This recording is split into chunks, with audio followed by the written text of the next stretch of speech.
إن الحمد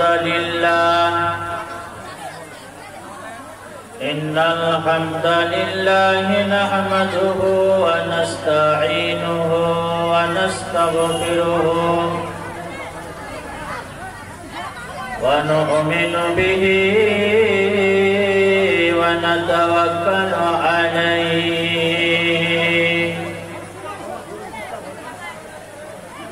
ونعوذ بالله من شرور أنفسنا ومن سيئات أعمالنا من يهده الله فلا مضل له ومن يضلل فلا هادي له ونشهد أن سيدنا ومولانا محمدا عبده ورسوله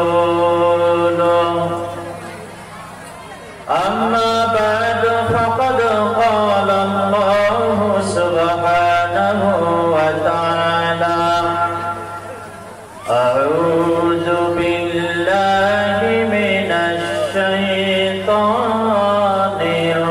الرجيم بسم الله الرحمن الرحيم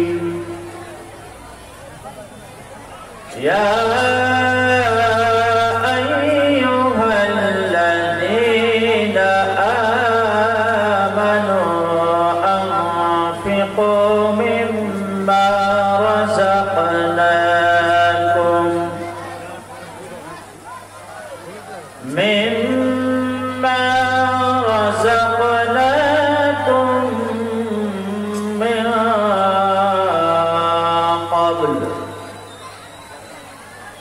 من قبل أن يأتي يوم لا بيع فيه ولا خلة ولا شفاعة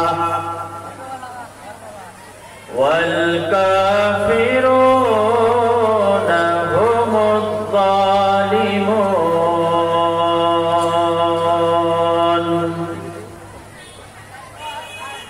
وقال النبي صلى الله عليه وسلم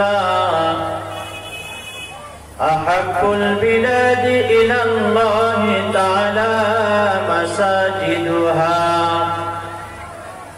وأبغض البلاد إلى الله تعالى أسواقها. صدق الله العظيم وصدق رسوله النبي الكريم.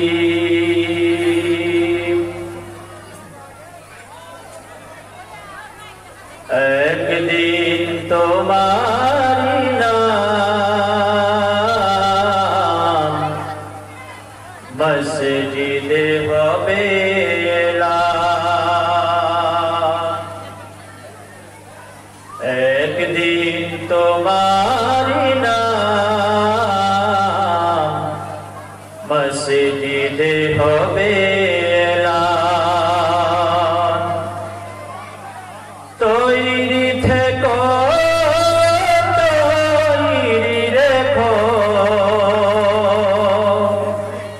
কবরের মান সামান। একদিন তোমারি নাম মসজিদে হবে এলান।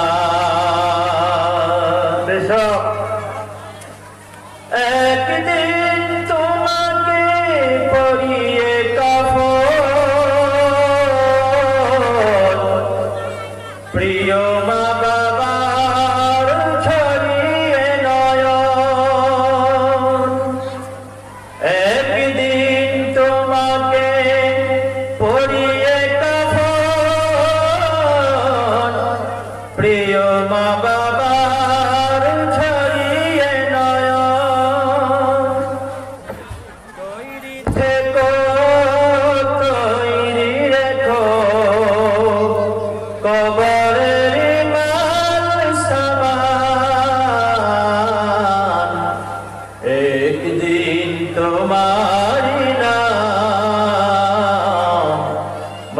মসজিদে হবে এলান। আলহামদুলিল্লাহ, সর্বাগ্রে সর্বপ্রথমে আমরা মহান রব্বুল আলামিনের কৃতজ্ঞতা প্রকাশ করি। সবাই বলে আলহামদুলিল্লাহ, আলহামদুলিল্লাহ, আলহামদুলিল্লাহ। পরে পরে বিশ্বনবী, বিশ্বগুরু জনাবে মুহাম্মদ আরবি সৈয়দুল কওনাইন, বিশ্ব বরেণ্য নেতা নবী পাকের উপরে আমরা সবাই একটু দরুদে পাক পরিবেশন করি। সবাই বলি সাল্লাল্লাহু আলাইহি ওয়াসাল্লাম। পরে পরে আজকে জলসার যোগ্যতম মহামান্য সভাপতি সাহেব, সহসভাপতি স্টেজের উপরে এবং স্টেজের পাশে বসে রয়েছেন ওলামায়ে কেরাম, হুফাজে কেরাম, সামনে বসে আছেন দিন দরদি, ইসলাম দরদি শ্রোতা বৃন্দ এবং আমার মা এবং বোনেরা, সবাইকে প্রেম, প্রীতি, ভালোবাসা এবং শ্রদ্ধা জানিয়ে আজকের জলসার অল্প সময়ের মধ্যে স্বল্প বক্তব্য রাখার শুভ সূচনা করছি।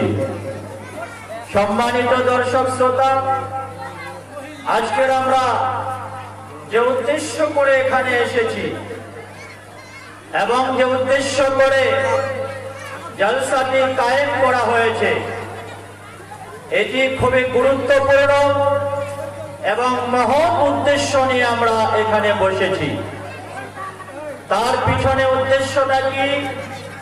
উদ্দেশ্যটা হলো মসজিদ নির্মাণ, মসজিদের জায়গা ক্রয় এবং মসজিদে কিভাবে মানুষ দান করতে পারে,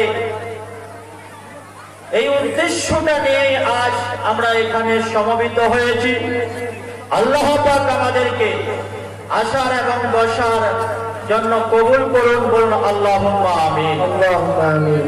প্রিয় ভাইরা, আমার বন্ধুরা, আবার আপনারা জানেন আল্লাহর নবী সাল্লাল্লাহু আলাইহি ওয়াসাল্লাম সোনার জবানে ঘোষণা করেছেন, আহাব্বুল বিলাদি ইলাল্লাহি তাআলা মাসাজিদুহা।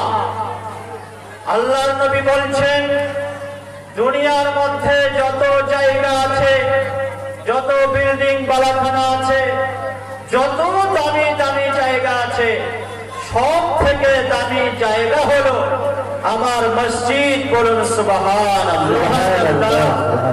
আর সব থেকে খারাপ জায়গা হলো বাজার, আসওয়াকুহা, মানে বাজার। নাউযুবিল্লাহ। আজ আমরা মসজিদের উন্নতি করবে জলসা কায়েম করেছেন আপনারা এবং আমরা এসেছি। আল্লাহ পাক আমাদেরকে কবুল করে নিন, বলুন আল্লাহুম্মা আমিন। আল্লাহ নবী সাল্লাল্লাহু আলাইহি ওয়াসাল্লাম মদিনায় যাওয়ার পরে, মদিনায় হিজরত করার পরে আল্লাহ নবী জন্ম হয়েছিল মক্কায়। শান্তির দূত নিয়ে, শান্তির আলোক বার্তা নিয়ে নবীজি দুনিয়ার বুকে পদার্পণ করলেন। এমন একটা যুগে আল্লাহ নবী জন্মগ্রহণ করেছিলেন, যেই যুগে মহিলাদের কোনো মান সম্মান ইজ্জত ছিল না। মহিলা হলে জীবিত তাদেরকে মাটির তলায় পুঁতে দেওয়া হতো, কতল করে দেওয়া হতো। কি যুগ ছিল সেটা! আল্লাহ নবী জন্মগ্রহণ করলেন, আস্তে আস্তে বেড়ে উঠলেন, মহিলাদের মর্যাদার কথা সমাজকে বোঝাতে লাগলেন। সমাজ মহিলাদের মর্যাদা বুঝল এবং আল্লাহ নবী সাল্লাল্লাহু আলাইহি ওয়াসাল্লাম 25 বছর বয়সে মহিলাদের মর্যাদা দিতে গিয়ে একজন বিবাহ করেছিলেন, যেই মহিলাটার বয়স ছিল 40 বছর। তার নাম হলো খাদিজাতুল কুবরা রাদিয়াল্লাহু তাআলা আনহা। 25 বছর বয়সে 40 বছরের একজন বিধবা মহিলাকে কেন বিবাহ করলেন নবীজি? এই জন্য বিবাহ করলেন যে আমি মানুষকে বলে যাব যে তোমরা বিধবা মহিলাদেরকে স্বামী মারা গেলে বাড়ি থেকে তাড়িয়ে দিও না, তোমরা তাদেরকে বিবাহ করবে। যদি আমি নবী না করি, বিশ্বের মানুষ সেটা করবে না। তাই আল্লাহ নবী সাল্লাল্লাহু আলাইহি ওয়াসাল্লাম 25 বছর বয়সে সর্বপ্রথমে যাকে বিবাহ করলেন তার বয়স ছিল 40 বছর। আল্লাহ নবী হাতে কলমে বিশ্ববাসীকে দেখিয়ে দিলেন যে নবীজি যেটা বলার আগে সেটা করে দেখিয়ে দিয়েছে। বলুন সুবহানাল্লাহ। घर घर उजाला बा, घर घर उजाला बा, तोरे घर से आका की आमद का रहमत बरसे। घर घर उजाला बा, घर घर उजाला बा, तोरे घर से आका की आमद का रहमत बरसे। आका की आमद का गर्मी बरत बा, आका की आमद का गर्मी बरत बा, धूप में सारा बदन वाजलत बा, बदन वाजलत बा। चादर उठाना पूरे मुंह से, आका की आमद का रहमत बरसे। जोड़े बोलो नारे तकबीर, अल्लाहु আকবার, नारे तकबीर, अल्लाहु আকবার। আমার বন্ধুরা আমার, আল্লাহ নবী সাল্লাল্লাহু আলাইহি ওয়াসাল্লাম মদিনায় গেলেন। মদিনায় যাওয়ার পরে সর্বপ্রথমে মসজিদে নববী নির্মাণ করেছিলেন। বলুন সুবহানাল্লাহ, সুবহানাল্লাহ। মসজিদে নববী এমন একটি জায়গা, আল্লাহর নবী বলেন কেউ যদি কাবা ঘরে গিয়ে 1 রাকাত নামাজ পড়তে পারে, কাবা ঘর এমন একটি ঘর, এমন একটি জায়গা, আল্লাহর নবী বলেন কেউ যদি কাবা ঘরে যায়, যাওয়ার পরে তাওয়াফ করলো না, নামাজও পড়লো না, যদি কেউ কাবা ঘরটার দিকে শুধুমাত্র তাকিয়ে থাকে, আল্লাহ পাক এই কাবা ঘরের দিকে তাকিয়ে থাকার কারণে তার আমলনামায় 10টি নেকি দান করবে। সুবহানাল্লাহ, সুবহানাল্লাহ। আর যদি কোনো মানুষ কাবা ঘুরে যাওয়ার পরে 1 রাকাত নামাজ পড়ে, তাহলে আমার আল্লাহ ওই লোকটার আমলনামায় 1 লক্ষ রাকাত নামাজ পড়ার সওয়াব দান করবে। সুবহানাল্লাহ। কাবা ঘুরে যাওয়ার পর কেউ যদি আবার মসজিদে নববীতে যেতে পারে, মসজিদে নববীতে যাওয়ার পর যদি কোনো মানুষ 1 রাকাত নামাজ পড়তে পারে, তাহলে আল্লাহ তাবারক ওয়া তাআলা তার আমলনামায় 50,000 রাকাত নামাজ পড়ার সওয়াব দান করবে। সুবহানাল্লাহ, সুবহানাল্লাহ। যার নাম আসি, তৃতীয় নম্বর মসজিদটার নাম হলো মসজিদে আকসা। যেই মসজিদে আকসা আজ ইহুদিদের আন্ডারে রয়েছে, এই মসজিদে আকসা আজ ইসরায়েলের ইহুদিরা ওরা আজকে কবজা করে রেখেছে, মুসলমানদের নামাজ পড়তে দেয় না। যে ফিলিস্তিন আর ইসরায়েল যুদ্ধ চলতেছে, কচু কাটা করা হচ্ছে মুসলমানদেরকে, আর এই মুসলমানেরা আল্লাহর ঘর মসজিদে আল আকসার জন্য তারা হাজার হাজার প্রাণ বিসর্জন দিচ্ছে। আল্লাহ পাক তাদেরকে শহীদ হিসাবে কবুল করুন, আল্লাহুম্মা আমিন, আমিন। ভাইরা আমার, বন্ধুরা আমার, ছোট ছোট বাচ্চারা, মহিলারা, যাদের কোনো পাপ নাই, যাদের কোনো গুনাহ নাই, আল্লাহর নবী সাল্লাল্লাহু আলাইহি জীবনে অনেক যুদ্ধ করেছেন, অনেক যুদ্ধ হয়েছে, কিন্তু আল্লাহর নবী বলেছেন, ও আমার উম্মতেরা, তোমরা যদি ইসলামের খাতিরে জিহাদ করতে যাও, যুদ্ধ যদি তোমাদেরকে করা লাগে করবে, তবে তোমরা মহিলাদেরকে এবং শিশুদেরকে তোমরা মারবে না। কিন্তু ইসরায়েলের খ্রিস্টানেরা, ইসরায়েলের ইহুদিরা, এরা এতই অসভ্য জাতি, এরা এত বড় বড় জাতি। ইহুদিরা ফিলিস্তিনের ছোট ছোট বাচ্চাদেরকে হত্যা করেছে, মা বোনেদেরকে হত্যা করেছে, হসপিটালে তাদেরকে ভর্তি করা হয়েছে, তারা হসপিটালকেও বাদ দেয় নাই, হসপিটালকে তারা বোমা দিয়ে উড়িয়ে দিয়েছে। তারা কোনো কলেজ, কোনো ইউনিভার্সিটি, কোনো মসজিদ, কোনো মাদ্রাসা, কোথাও তারা আক্রমণ করতে বাধা পায় না, সব জায়গায় তারা আক্রমণ করে। আর ছোট ছোট বাচ্চা, মুসলিম মহিলারা, তাদেরকেও পর্যন্ত হত্যা করা হচ্ছে। ইহুদি এবং খ্রিস্টান এরা হলো মুসলমানদের চূড়ান্ত দুশমন। এই জন্যই আল্লাহ তাবারক ওয়া তাআলা পবিত্র কোরআনে সূরা ফাতিহায় বলেছেন, গায়রিল মাগদুবি আলাইহিম ওয়ালাদ-দাল্লিন। আমরা যখন 5 বার নামাজ পড়ি, 5 ওয়াক্তে নামাজে আমরা কতবার সূরা ফাতিহা পাঠ করি, কিন্তু একবার আমরা অর্থের দিকে তাকাই না, মানে মতলবের দিকে তাকাই না। সবাই এই কথাটা 5 বার 10 বার করে পড়ি, গায়রিল মাগদুবি আলাইহিম ওয়ালাদ-দাল্লিন। হে আল্লাহ, তুমি আমাকে সোজা পথে চালাও, তবে ইহুদি এবং খ্রিস্টান এই দুইটা জাতির পথে আমাকে চালাও না। কতবার নামাজে পড়লাম সূরা ফাতিহা, নামাজে পড়ি এক, নামাজ থেকে মসজিদ থেকে ফারিগ হয়ে আমরা পড়ি এক। যেই খ্রিস্টানেরা, যেই ইহুদিরা আমার মতো হাজার হাজার আলেম ওলামা ফিলিস্তিনের মাটিতে ধ্বংস করলো, ছোট্ট ছোট্ট বাচ্চাদেরকে ধ্বংস করলো, আমরা তাদেরই অনুসরণ করি।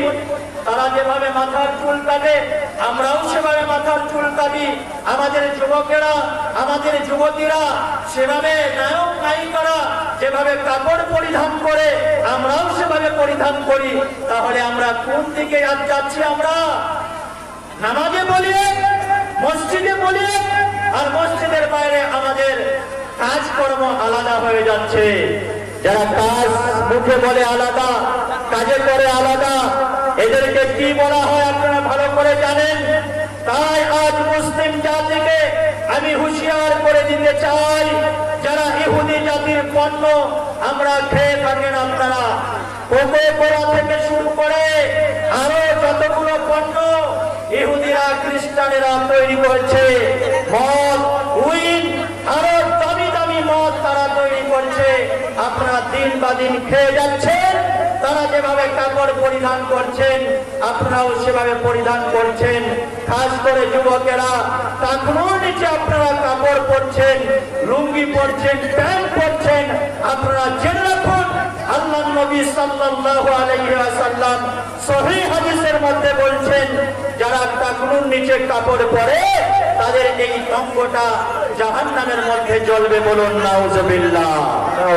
এটা মনে রাখবেন না, লুঙ্গিটা আপনি পরছেন, লুঙ্গিটার একটা অংশ টাকনুর নিচে যাচ্ছে, শুধুমাত্র টাকনুটাকেই জাহান্নামে দেওয়া হবে না, আপনাকেও কিন্তু জাহান্নামে যেতে হবে।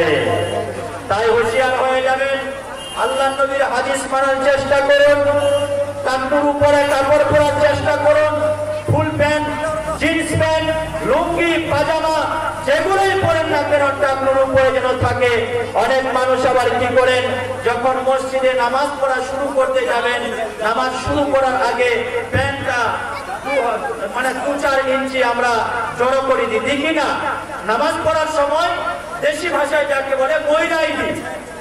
নামাজ পড়ার সময় প্যান্টটাকে ময়রাই দিলেন, আর নামাজের বাইরে কি নিচে পড়বেন? হাদিস এরকম বলেছে যে নামাজের সময় টাকনুর নিচে পড়া যাবে না, নামাজের বাইরে পড়া যাবে। হাদিস কিন্তু এটা বলেনি। নামাজেও টাকনুর উপরে থাকবে, নামাজের বাইরেও খাটে গাছে বাড়িতে সব সময় টাকনোর উপরেই কাপড়টা থাকবে।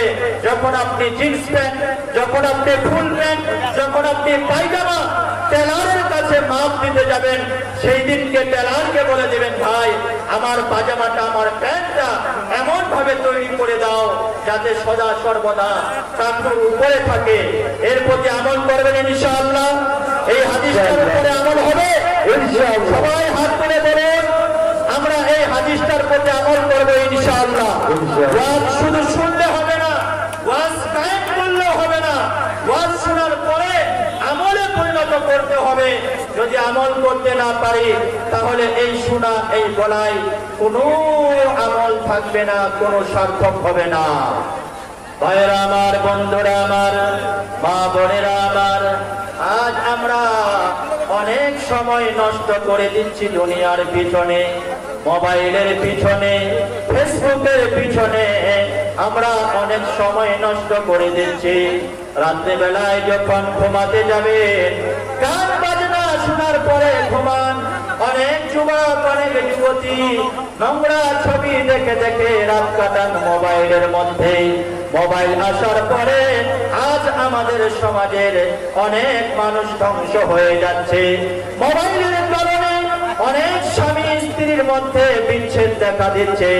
এক মহিলা বলছে, আমার স্বামী সারাদিন অফিসে কাজ করে, কাজ করার পর যখন বাড়ি আসে, বাড়ি আসার পরে ছেলে মেয়ের সাথে ভালো কথা বলে না, আমারও সাথে ভালোভাবে কথা বলে না। সারাদিন অফিসে বাড়ি যখন আসলো মোবাইলের পিছনে সময়টা কাটিয়ে দেন। এইরকম ভাবে অনেক স্বামী এবং স্ত্রীর মধ্যে বিচ্ছেদ দেখা দিয়েছে এবং তারা সংসার তাদের ভেঙে যাচ্ছে। আল্লাহর নবী সাল্লাল্লাহু আলাইহি ওয়াসাল্লাম বলেছেন, আদ-দুনিয়া কুল্লুহা মাতা, দুনিয়ায় সব বস্তুটাই হলো সামগ্রী, সব কিছু হলো সামগ্রী, ভোগ্য বস্তু। আর আল্লাহর নবী বলেন, আদ-দুনিয়া কুল্লুহা মাতা ওয়া খায়রু মাতা'id দুনিয়া আল ইমরাআতুস সালিহা। আর দুনিয়ার সব থেকে উত্তম সম্পদ হলো একজন নেককারিনী স্ত্রী। আল্লাহ পাক আমাদের সকলের ঘরে ঘরে নেককারী স্ত্রী দান করুন, বলো আল্লাহুম্মা আমিন। আমরা মোবাইলের সময় কাটাবো না। দেশে মোবাইল আইছে, চিঠি বন্ধ হইয়াছে। চিঠি বন্ধ হয়েছে কিনা? আগে যদি কেউ দিল্লি পাঞ্জাবে থাকতো, চিঠি পাঠাতো 2-4 মাস পর, আর ওই চিঠিটা আসতে 1 সপ্তাহ লেগে যেত। এখন চিঠি ফিনি সব বন্ধ। দেশে মোবাইল আইছে, চিঠি বন্ধ হইয়াছে, দিওয়ানা বানাইছে, প্রেম প্রীতির মধুর আলা এখন ভাসে বাতাসে। ঠিক কিনা? এখন যুবক যুবতীর মন, এখন পোলা পানের মন বাধা ফেসবুকে, এখন পোলা পানের মন বাধা ফেসবুকে, মোবাইলে চ্যাটিং করে তারা কাটায় সারাক্ষণ, মোবাইলে চ্যাটিং করে তারা কাটায় সারাক্ষণ। ওই যে মদনের মাইয়া একটা মোবাইল পাইয়া, এখানে আবার কেউ মদন ফদন নেই তো, ওই যে অমুকের মাইয়া একটা মোবাইল পাইয়া কি কাণ্ড ঘটাইছে, স্বামী সংসার রাইখা নাকি পালাইয়া গেছে। এরকম ঘটনা হয় না? 3-3টা বাচ্চা আছে, কত সুন্দর সংসার, ও অন্য একটা যুবকের সাথে পালিয়ে গেছে। আর অনেক ছেলে অনেক মেয়ে এরকম আছে, পকেটে কিছু থাক আর না থাক, বাড়িতে খাবার থাক আর না থাক, ওকে মোবাইলটা লাগবেই লাগবে। পকেটে নাই থাক, পেটে ভাত নাই যাক, পকেটে নাই থাক, পেটে ভাত নাই যাক, মোবাইল ছাড়া বলার চলে না। মোবাইল আইসাছে, ইদোলা লাগাইছে, পড়াশোনায় মন বসে না। ঠিক ঠিক ঠিক। ফোন করে চোখের পাতায় ঘুম থাকে না। রাত 12টার পরে টুনি যখন ফোন করে চোখের পাতায় ঘুম থাকে না। সারা রাত জাগিয়া ফোনে কথা বলিয়া, সারা রাত জাগিয়া ফোনে কথা বলিয়া ফজরে ঘুমে সোনার ভাঙে না। পেটেতে নাই ভাত, পেটে ভাত নাই যাক, মোবাইল ছাড়া বলার চলে না। ভাইরা আমার, বন্ধুরা আমার, আমি আপনাদের সামনে পবিত্র কোরআন শরীফের 2 নম্বর সূরা, সূরা বাকারা, এই সূরার 254 নম্বর আয়াত পাঠ করেছি। আল্লাহ পাক সেখানে জানান, ইয়া আইয়ুহাল্লাযীনা আমানু আনফিকু, ও আল্লাহর বান্দারা, ও ঈমানদারেরা, তোমরা আল্লাহর রাস্তায় খরচা করো। ওই দিনটা আসার পূর্বে, কোন দিনটা আসার পূর্বে? আল্লাহ পাক বলেন, ইয়াউমুল লা বাইউন ফীহি ওয়ালা কুল্লাতুন ওয়ালা শাফা।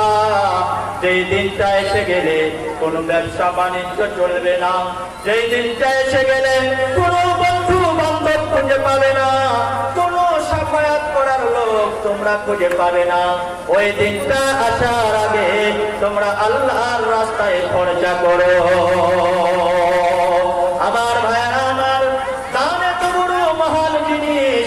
মসজিদে দান করা, মাদ্রাসায় দান করা, গরিব দুঃখীকে দান করা এত বড় মহান জিনিস। আপনারা জানেন, ছোট্ট একটি ঘটনা আপনাদেরকে জানাই। আপনারা জেনেছেন হযরত আব্দুল্লাহ ইবনুল মুবারক, তার নাম আপনারা অবশ্যই শুনেছেন। আব্দুল্লাহ ইবনুল মুবারক হজ করার জন্য বাড়ি থেকে বের হবেন, হজ করার জন্য বাড়ি থেকে বের হবেন।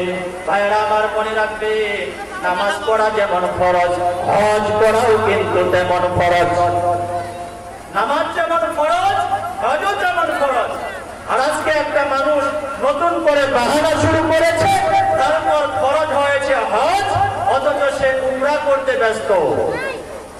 আপনি যদি একবার উমরা করেন, আপনার হজ কখনো আদায় হবে না। হজ ফরজ হলে আগে ফরজ হজ পালন করবেন। আল্লাহ নবী সহিহ বুখারীতে বলছেন, ইয়া আইয়ুহান নাস তাআজ্জালু ইলাল হজ, ইয়ানি আল ফরিদা মা তাদরি। তোমরা এটা, হে আল্লাহ নবী বলছেন, হে ঈমানদারেরা, তোমরা তাড়াতাড়ি হজ করো যদি হজ ফরজ হয়। কেননা তোমরা এটা জানো না, মা তারিজু লাহু, তোমার উপর কখন বালা মুসিবত আসতে পারে। তুমি যেহেতু এটা জানো না, মনে করছো আগামী বছর করবে, এটা মনে করো না। তোমার হজ ফরজ হয়েছে, এবছরই তুমি হজ করে নাও। হজের প্রতি মানুষের এত অবজ্ঞা কেন?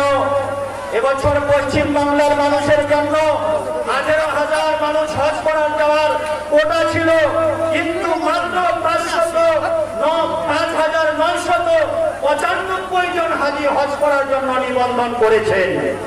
কত পুরো ভারতবর্ষ থেকে 1,75,000 মানুষ হজ করা যাওয়ার কোটা, কিন্তু কোটা পূরণ হলো না।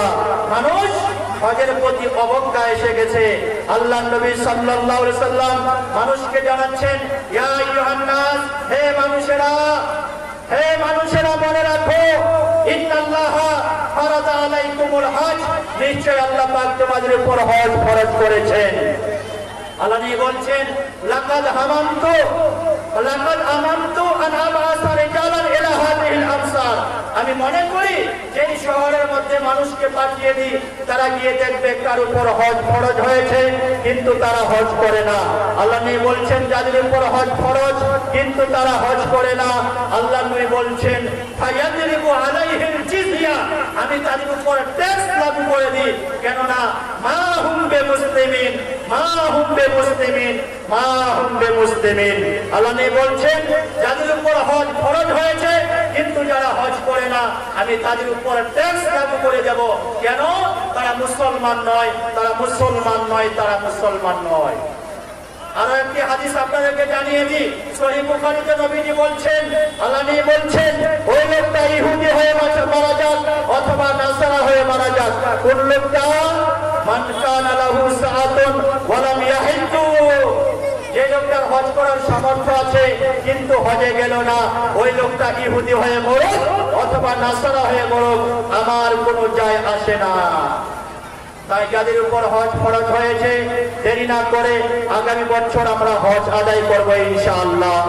আব্দুল্লাহ ইবনুল মুবারক রাহমাতুল্লাহি আলাইহি হজের জন্য বের হচ্ছেন, এমন সময় তার ছোট্ট একটি সন্তান কান্না করতে করতে বাবার সামনে চলে আসলো।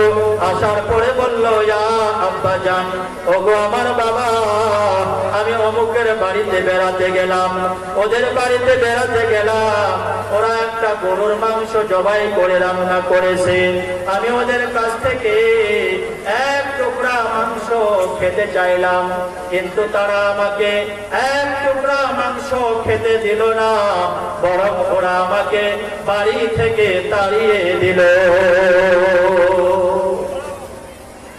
আব্দুল্লাহ ইবনুল মুবারক হজের জন্য বের হচ্ছেন, উমরা হজ।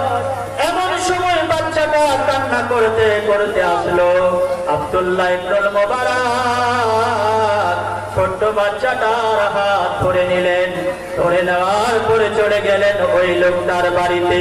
বাড়িতে যাওয়ার পরে বললেন, আসসালামু আলাইকুম ইয়া আহলাল বাইত, ও বাড়িওয়ালা, তোমার উপর আল্লাহর রহমত নাজিল হোক। ও বাড়িওয়ালা, এই সন্তানটা আমার সন্তান, এই সন্তানটা কি তোমাদের বাড়িতে এসেছিল? বাড়িওয়ালা বলল, হ্যাঁ এসেছিল। তোমরা কি মাংস রান্না করেছো? বলছে, হ্যাঁ আমরা মাংস রান্না করেছি। আমার সন্তানটা কি তোমাদের কাছে মাংস চেয়েছিল? তো বলল, হ্যাঁ চেয়েছিল। তোমরা দাওনি কেন? আব্দুল্লাহ ইবনুল মুবারকের কথা শুনে বাড়িওয়ালা কান্নায় ভেঙে পড়লেন, কান্না আরম্ভ করে দিলেন আর বলতে লাগলেন, ওগো আব্দুল্লাহ ইবনুল মুবারক, আমরা জানি এই সন্তানটা আপনারই সন্তান, আমি ভালো করে জানি এটা আপনারই বেটা। এ সত্যিকারে আমাদের বাড়িতে এবং আমাদের কাছ থেকে মাংস চেয়েছিল, কিন্তু আমরা দিইনি। তার কারণ আমি হলাম খুব গরিব মানুষ, আমি অন্যের বাড়িতে কাজ করে করে খাই। অন্যের বাড়িতে যদি কাজ করতে না পারি, আমার বাড়িকার চুলা বন্ধ হয়ে যায়, বাড়িতে আমার খানা বন্ধ হয়ে যায়। ওগো আব্দুল্লাহ ইবনুল মুবারক, হয়েছেটা কি?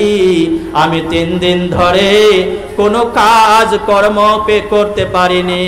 3 দিন ধরে আমাকে কেউ কাজকর্ম করতে নেয়নি। আমি 3 দিন ধরে কোনো কাজ খুঁজে পাইনি, ফলে 3 দিন ধরে আমার বাড়িতে রান্না হয়নি গো ইমাম। ওগো জগতের ইমাম, 3 দিন ধরে আমার সন্তানেরা কিছু খায়নি। আজ আমি যখন সকাল বেলায় কাজের জন্য যাচ্ছিলাম, আমার ছোট্ট মেয়েটা আমার হাত ধরে বলল, ও বাবা, 3 দিন ধরে তুমি আমাদেরকে কিছু খাওয়াতে পারোনি। ওগো বাবা, আজ সকাল বেলায় আবার তুমি কাজের জন্য বের হয়ে যাচ্ছ। ওগো বাবা, একটু বলো বলো, আজ সন্ধ্যা বেলায় যখন আসবে আমাদের জন্য খাবার আনবে কি না?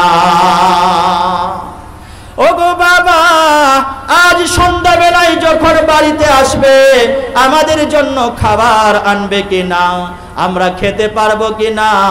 আজ কেউ আমাদের বাড়িতে চুলা জ্বলবে কি না? ওগো জগতের ইমাম, এই কথাটা শোনার পর আমার চোখ থেকে পানি পড়তে লাগলো। আহারে, ছোট্ট ছোট্ট বাচ্চা এরা, এদেরকে আমি 3 দিন ধরে খাওয়াতে পারলাম না। আজও যদি খাবার আনতে না পারি আমার সন্তানেরা কত কষ্ট পাবে। ওগো জগতের ইমাম, আমি যখন সকালে কাজ করতে আসলাম কোনো কাজ পেলাম না, কেউ আমাকে কাজের জন্য নিল না, সবাই আমাকে ফেরত পাঠিয়ে দিল, আমি কোনো কাজ পেলাম না। যেতে যেতে যেতে যেতে বারবার আমার ওই মেয়েটার কথা মনে পড়ছিল। সকালে যে আমার মেয়েটা বলেছিল, ওগো বাবা সন্ধ্যাবেলায় যখন আসবে আমাদের জন্য খাবার আনবে কিনা, এই কথাটা যখন বারবার আমার মনে দোলা দিচ্ছিল, বারবার যেন আমাকে ভেঙে ফেলছিল, মানসিক দিক দিয়ে আমি ভেঙে পড়েছিলাম।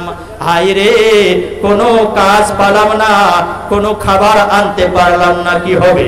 এমন সময় আমি দেখতে পেলাম রাস্তার ধারে একটা মরা গরু পড়ে আছে। যেই গরুটা মরে গেছে, মরা গরুটাকে যেন রাস্তার ধারে ফেলে দিয়েছে। আমি কি করলাম? হায় রে, আমি তো একজন গরিব মানুষ, আমি তো একজন গরিব মানুষ, আমি একজন মিসকিন মানুষ। আমার মেয়ে খেলে খেতে পারে না, আমার পরিবার খেতে পারে না। আজও যদি আমি খালি হাতে বাড়ি যাই, আমার মেয়ে, আমার ছেলে, আমার পরিবার এরা তো আমার দিকে তাকিয়ে আছে। আজও যদি খাবার দিতে না পারি তাহলে আমি তো বেইজ্জত হয়ে যাব, আমি তো বাবার মান রক্ষা করতে পারবো না। তাই আমি কি করলাম, ওই মোরা গরুটার চামড়াটা খালার করে আমি কিছুটা মাংস কেটে নিয়ে আসলাম। আর আমি মনে মনে ভাবলাম যে আল্লাহ তাবারক ওয়া তাআলা, আল্লাহ তাবারক ওয়া তাআলা যদি কোনো মানুষ বিপদে পড়ে যায়, যদি কোনো মানুষ বিপদে পড়ে যায়, যদি তারা খাবার জন্য মারা যায়, খাবার সংকটে মারা যায়, আমার সন্তানেরা তো মারা যাচ্ছিল, আমি 3 দিন ধরে খেতে দিতে পারিনি। আমি মনে করলাম আল্লাহর দরবারে কাল আল্লাহ পাক কিয়ামতের দিন আমাকে যখন কাঠগড়ায় দাঁড়াবেন যে তুমি হারাম মাংসটা কেন ভক্ষণ করেছো, গরুটা মরে গেছে, মরা গরুর মাংস খাওয়া হারাম, তুমি কেন মারা গরুর মাংস খেয়েছো? আমি আল্লাহ পাককে বলবো, ওগো আল্লাহ, আমি 3 দিন ধরে কাজ পাইনি, আমার সন্তানেরা না খেয়ে খেয়ে মরে যাচ্ছিল, আমার সন্তানেরা না খেয়ে কষ্ট পাচ্ছিল, তাই আমি তাদের জন্য মরা গরুর মাংসটা খাইয়েছিলাম। আব্দুল্লাহ ইবনুল মুবারক মরা গরুর মাংস কেটে নিলেন, নিয়ে আসার পরে বাড়ি চলে আসলেন, ওই মরা গরুর মাংসটা বাচ্চাদেরকে খাওয়ালেন। আব্দুল্লাহ ইবনুল মুবারককে বললেন, ওগো জগতের ইমাম, আপনি হলেন ধনাঢ্য মানুষ, আপনি হলেন বড় লোক, আপনার জন্য এই মরা গরুর মাংস খাওয়া কখনো জায়েজ হতো না। আপনি কিভাবে আল্লাহর কাছে হিসাব দিতেন? আমি না হয় হিসাবটা দিয়ে দিতাম, আল্লাহর কাছে একটা অজুহাত পেশ করতাম। আপনি কি অজুহাত পেশ করবেন? তাই এই মরা গরুর মাংসটা আপনার ছেলেকে দেইনি, বাড়ি থেকে তাড়িয়ে দিয়েছি। আব্দুল্লাহ ইবনুল মুবারক অঝর নয়নে কাঁদতে লাগলেন, চোখের পানিতে দাড়ি মোবারক পর্যন্ত ভিজে গেল। ভিজে যাওয়ার পর ওই লোকটাকে হাত ধরে নিয়ে গেলেন বাড়িতে। বাড়ি নিয়ে যাওয়ার পর স্ত্রীকে বললেন, ও আমার স্ত্রী রে, কোথায় আছে হজে যাওয়ার টাকাটা? আমি অন্য সময় উমরা হজ পালন করব, ফরজ হজ তো আমার আদায় হয়ে গেছে, দাও হজের টাকাটা দাও। উমরা হজের টাকাটা আব্দুল্লাহ ইবনুল মুবারক নিজের হাতে নিলেন, নেওয়ার পরে গরিব মানুষটাকে দিয়ে দিলেন, আর বললেন, যাও যাও, এই টাকাটা নিয়ে বাড়ি চলে যাও। বাড়ি চলে যাওয়ার পরে যত টাকা খরচা হয় খরচা করো, ব্যবসা বাণিজ্য করে প্রতিষ্ঠিত হও, আল্লাহর কসম এই টাকা আমি কখনো ফেরত নেব না।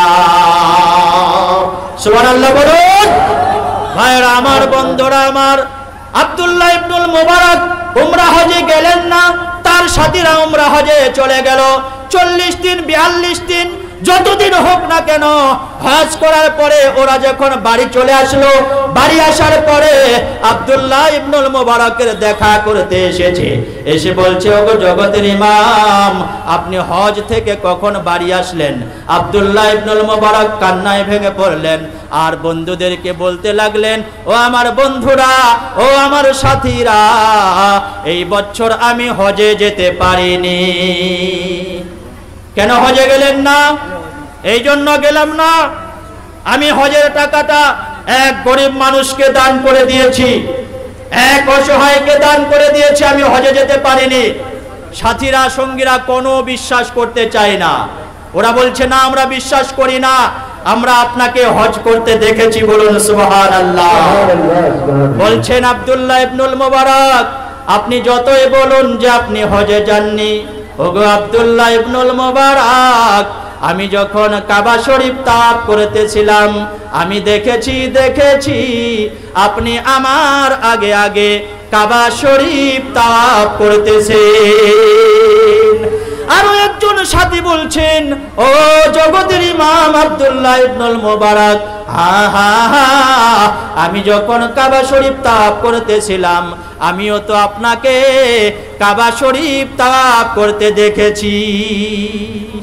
আব্দুল্লাহ ইবনুল মুবারক বুঝে আসে না, বলছে, আমি ভারতের জমিনে, আর তোমরা কিভাবে আমাকে কাবায় দেখলে? রাত বেলায়, রাত্রি বেলায় আব্দুল্লাহ ইবনুল মুবারক ঘুমিয়ে পড়েছেন। ঘুমের ঘরে আল্লাহ পাক তাকে স্বপ্ন দেখাচ্ছেন।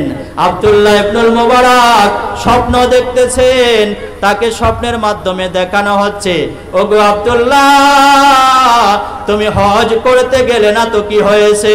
উমরা পালন করতে গেলে না তো কি হয়েছে? তুমি যে দানটা করেছো, তুমি যে স্যাক্রিফাইসটা করেছো, আল্লাহ তাবারক ওয়া তাআলা তোমার দানে এত খুশি হয়েছে যে একজন নূরের ফারিস্তাকে তোমার রূপ ধারণ করিয়ে কাবা বাইতুল্লাহ তাওয়াফ করিয়ে নিয়েছে। জোরে বলুন সুবহানাল্লাহ। এই হলো দানের ফজিলত। তাই আল্লাহ পাক বলছেন, ইয়া আইয়ুহাল্লাযীনা আমানু আনফিকু মিম্মা রাযাকনাকুম মিন ক্বাবলি আন ইয়াতিয়া ইয়াউম। হে আল্লাহর বান্দারা, তোমরা আল্লাহর রাস্তায় খরচা করো ওই দিনটা আসার পূর্বে। কোন দিনটা? ইয়াউমুন লা বাইউন ফিহি ওয়ালা খুল্লাতুন ওয়ালা শাফা। যেই দিনটা এসে গেলে আর কোনো ব্যবসা করতে পারবে না, কোনো বন্ধু পাবে না, কোনো সুপারিশকারী খুঁজে পাবে না। ওই দিনটা আসার আগে তোমরা বেশি বেশি করে আল্লাহর রাস্তায় খরচা করুন। বলুন আল্লাহুম্মা আমিন।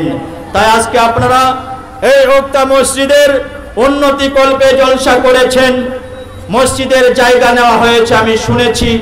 আল্লাহ তাবারক ওয়া তাআলা এই মসজিদকে কবুল করুন এবং আপনারা সাহায্যের হাত বাড়িয়ে দেবেন। দেবেন তো ইনশাআল্লাহ? 5,000, 10,000, 5 টাকা, 10 টাকা, 500, 1000, যার যত হয়, আমাদের বক্তা সাহেব যখন কালেকশন করবেন আপনারা সবাই শামিল হয়ে যাবেন। বলুন ইনশাআল্লাহ। আল্লাহর ঘর, আল্লাহর নবী বলছেন, আহাব্বুল বিলাদ ইলাল্লাহি তাআলা মাসাজিদুহা। দুনিয়ায় সব থেকে দামি জায়গা হলো, ভালো জায়গা হলো মসজিদ। ওয়া আবগাদুল বিলাদ ইলাল্লাহি তাআলা আসওয়াকুহা। আর দুনিয়ায় সব থেকে খারাপ জায়গা হলো বাজার। তাই আমরা মসজিদের সাথে লেগে থাকবো ইনশাআল্লাহ। কবি কাজী নজরুল ইসলাম মারা যাচ্ছেন। মারা যাওয়ার সময় বন্ধু বান্ধবদেরকে বলছেন, হে আমার বন্ধুরা, আমি যখন মারা যাব আমাকে তোমরা মসজিদের পাশে কবর দিও। মসজিদেরই পাশে আমার কবর দিও ভাই, আমার কবর দিও ভাই। মসজিদেরই পাশে আমার কবর দিও ভাই, আমার কবর দিও ভাই। গোর হতে যেন আমি মুয়াজ্জিনের আজান শুনতে পাই।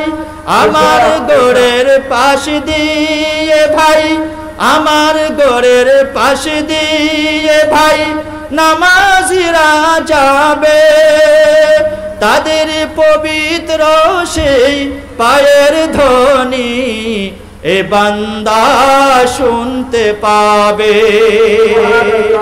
বড় আযাব থেকে এ গুনাহগার পাইবে রিহাই। কবর দিও ভাই আমার, কবর দিও ভাই।